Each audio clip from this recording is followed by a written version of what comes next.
I know you can handle this. Give us a couple of quick bursts so people can go, okay, I'm taking notes. Lisa said, I need to do this to build confidence. What's the answer? All right, amazing. Number one is realizing confidence is the byproduct of taking action. It's not the other way around. So confidence comes from competence. So when you look at what you want to get confident at, because it is something specific, what do you want to get confident at? I want to get confident to step in front of the camera. Okay, now you know you have to step in front of the camera over and over and over and over and over again in order to build the competence so that you can feel good about yourself and have the confidence. Great. Now you know your goal. So set a goal. What are you trying to get confident at? Then write out the steps in order for you to get there. So let's say people are just like, oh, it's easy for you to say, no, I was petrified to get in front of the camera. So who you see today is literally wax on, wax off, Karate Kid over and over again for 5 years. Now, what did that actually look like? Write out an actual game plan that you can stick to on the daily. So number one would be, let's say it's stepping in front of the camera. Number one, you just have to press record. You don't have to post it. You don't have to do anything with it. You just have to press record. Okay, now maybe press record 10 times. Press record 100 times. Write it out how many times you're going to record something without ever posting it. And just practice on a specific skill on that recording. So for instance, for me, when I was getting in front of the camera, I literally didn't want to do a podcast, Ken. I said to my husband, I was like, I just want to do audio. And he's like, why would you do audio? We have an entire studio here because he had his show at the time. So he's like, we have a whole studio. We've got producers, directors, editors. We've got 6 cameras set up. And you want to do a podcast on Zoom with your friends? And I said, yes. And he looked at me and he's like, but I thought you said you wanted to help women. In that moment, Ken, I had to ask myself, what was more important, my mission or my ego? So now going back to the keynote, what am I going to tell people is you ask yourself the goal, what are you trying to get to? And without filter, you have to ask yourself what's more important, your mission or your ego? Because my mission was to help women. My ego was getting in the way of me getting in front of a camera to spread my message. So you can see it very was black and white. I am not getting in front of the camera because I don't feel good about myself. That's fine. Like, I don't force people to make a decision. If your ego is more important to you than your mission, you should admit it, and now you can have a happy life. But just like with me, it didn't sit well. I couldn't feel good about myself when I would go to bed at night, knowing that I put my ego in front of helping another woman. So once I realized that, you can imagine pressing record on that camera wasn't an option for me.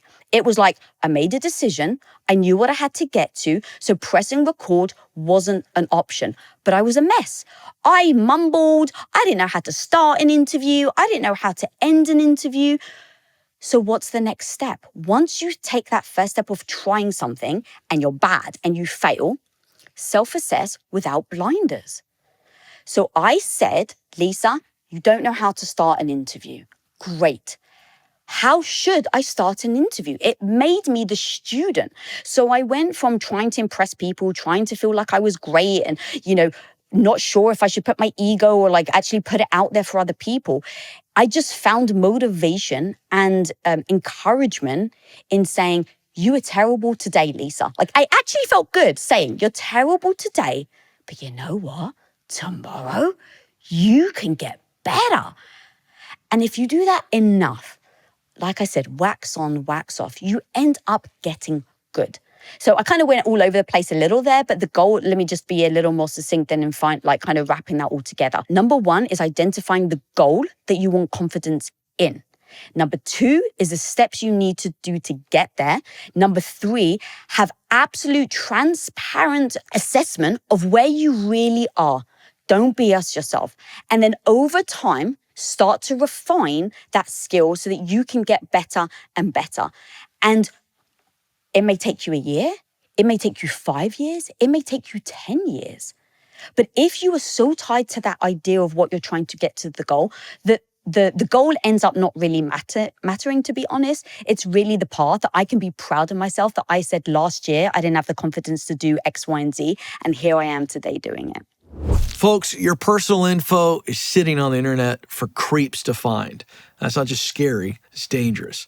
Scammers, spammers, and thieves can buy and sell it through hundreds of data broker sites.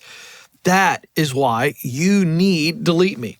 They shine a light and remove your data from those sites. Look, the internet can be a frightening place, but Delete Me helps protect your privacy and keep the bad guys away. Go to joindeleteme.com/frontrowseat today for 20% off an annual plan. That comes out to just $9 a month. Lisa, if you were going to pick just one word, and I know this is not really fair, but it's fun. If you're going to pick just one word to describe you as a professional, what word would you choose? Resilient? Is Love that. kind of, yeah, I wasn't sure Yes. what you were looking for, but resilient. There's no right or wrong answer. It's a fun way to get to know somebody, and you've got a body of work, and when you think about yourself, okay, I am this resilient, that's who I am, and I find that to be interesting. Where do you think that came from? Why did that word pop immediately to the top of your mind? I think because people may look at my story or look at my past and think, well, you have the confidence to execute on that. And the truth is, I didn't have any confidence. I was completely insecure. And so my resilience actually came from utter insecurity, because I realized that my insecurity was holding me back time and time again.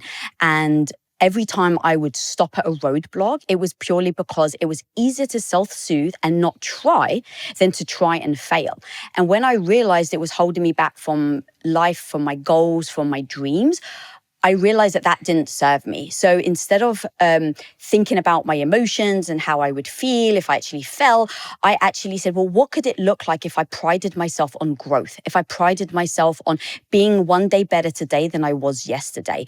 And so in that focus of what can I do today, just today, to be one incremental step better, it started to build resilience where then I didn't actually, it's not that I didn't care, but every time I would fall to my knees, metaphorically and physically, I realized that my ability to get back up was my superpower in essence. And instead of facing, why did I fall on the floor? I look at how can I get back up? And it's the resilience that has allowed me to take, I love metaphors, so take punches to the face. When you're in business, it literally feels like you're taking punches to the face. And every day you ask yourself, is the blood and the bleeding worth it?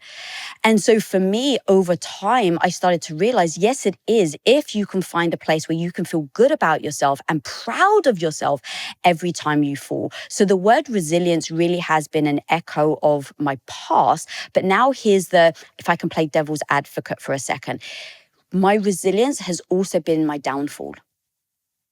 And what I mean by that is I became so resilient in I can do anything that I started to ignore my body. I started to ignore the signs that I was getting. I was just breaking physically.